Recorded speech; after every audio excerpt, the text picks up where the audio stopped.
Здравейте, слънчеви зайчета! Днес ще ви покажем как се грижим за нашия домашен любимец Тропчо. Така се нарича, защото много тропа.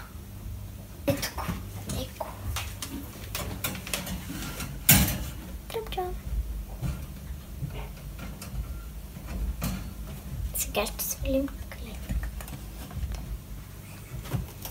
Сваляме клетката. Стой ми. А вие познайте какво животно е това.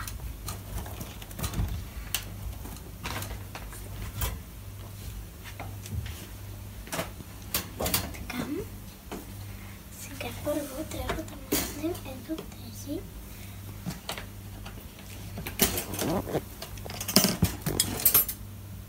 И да го изкараме. Хайде, зайо, излизай. Нашето зайче има нужда от разходки от време на време, затова когато му почистваме клетката, го оставяме да ходи свободно. Сега махаме стария талаш, слагаме го в ето този плик и го използваме за тор. И, Биби, може ли да ми помогнеш? Да. Дай ми пликът по-насам. Кой? Този. Този, Биби. Този.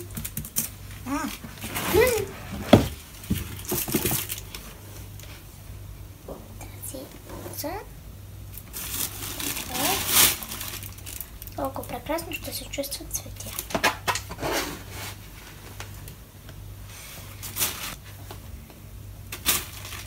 Искаш ли да опиташ? Да. Чакай първо да ти изкопая, защото той трудно се копае. Ей сега тук това, където можеш да го движиш спокойно. Крепваш не много, защото ще се разсипе. Горе-долу колкото лопатката и пускаш тук.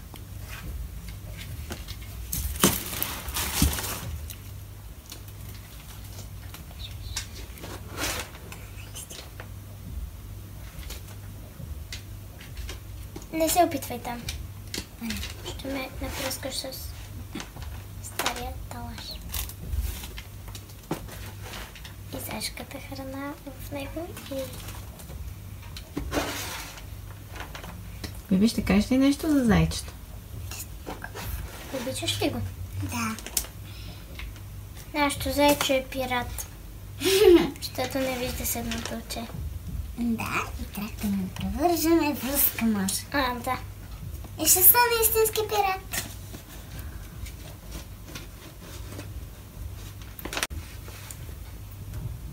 Биби, ще разкажеш ли нещо за зайчетата? Да. Силно. Зайчетата са големици, като се родят. Къде живеят зайчетата? В природата? В природата и под земята. Зайчетата обичат да са сред приятелите, които са като техния им вид.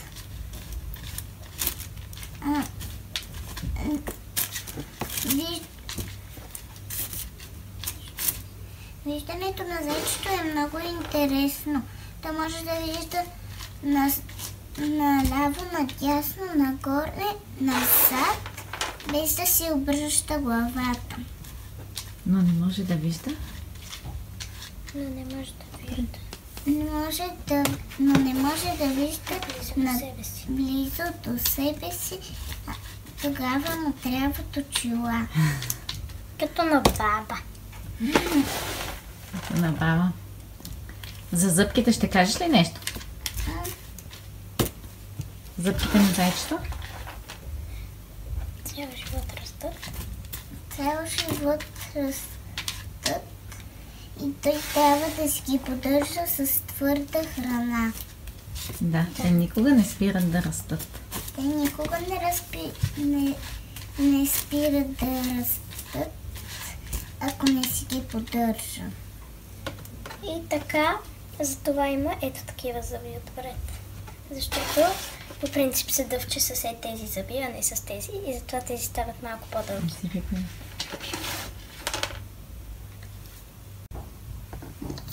Сега ще срещаме Зайо. Защото е рожев. Да, Зайка, спокойно. Зайчето си сменя 2 пъти в годината козината, есента и пролетта. За да не му е И топло. зимата. За да му е по-топло през зимата и по-хладно през лятото. Тъй като нашия зайка е отглеждан в домашни условия, малко се разминава смяната на козината, макар че днес очевидно пада много. Да, наистина. Стой, Зайка, тук стой, да.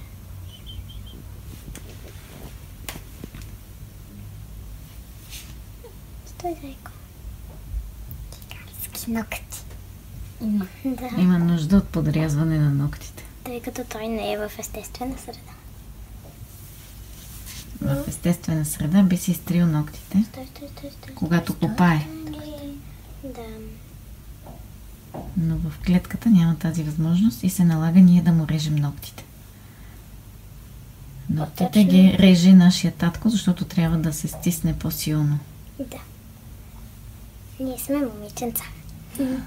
Ние ще го почистим, ще го срешем, ще му сменим храната и водата, Стой. Ау, не ме хъпи. а за маникюра му Тати. ще се погрижи нашия татко. Да. Ето. Вече е чистичък и хубавичък. Той обича да бъде гален. По мацунката. И ополопащица. Той не усеща опашката си. Все едно, че я няма. И конете не усещат гривата си. Така, сега разстиламе талашът.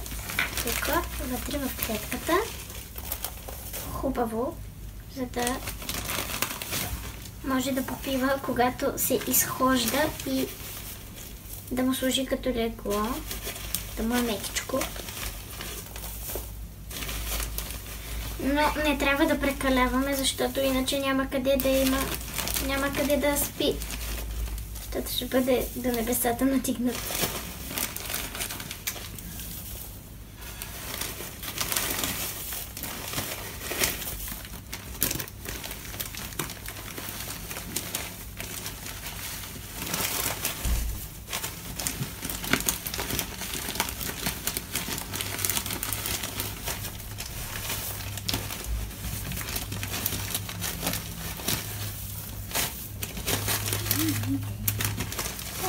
Пробвай сега да го разтелиш.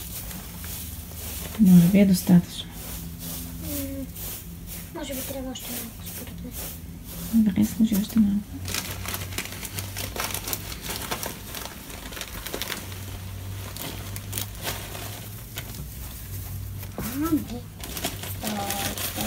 Стой. Пусни го, ви затворя нещо вече.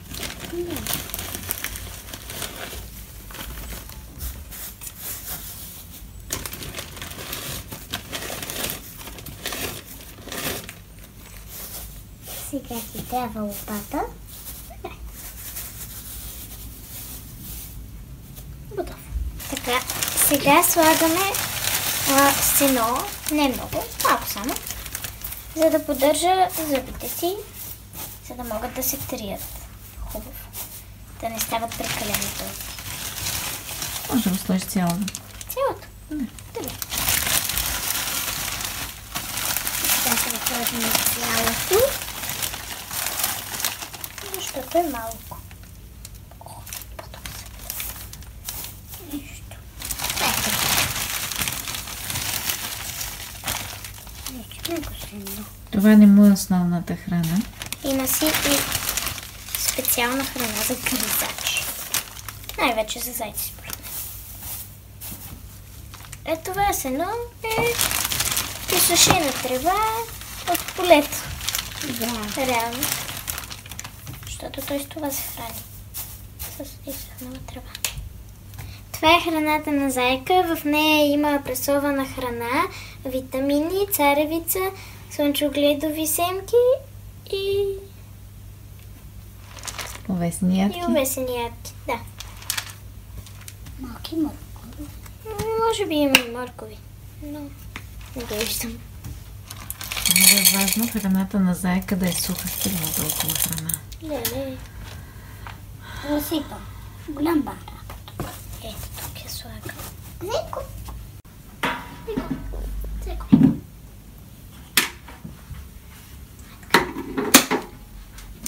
Не се чувства много комфортно да си хапне навън.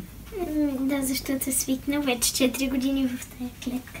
Тя му е като щит. Така, сега хващаме зайка, слагаме го в клетката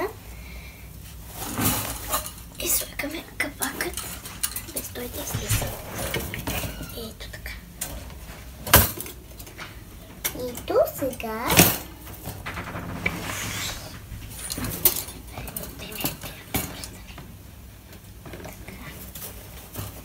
Хубаво да я наместим.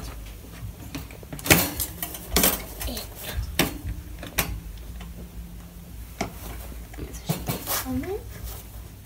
Почна да рови. Да го прави да си намества. Ето така е готово.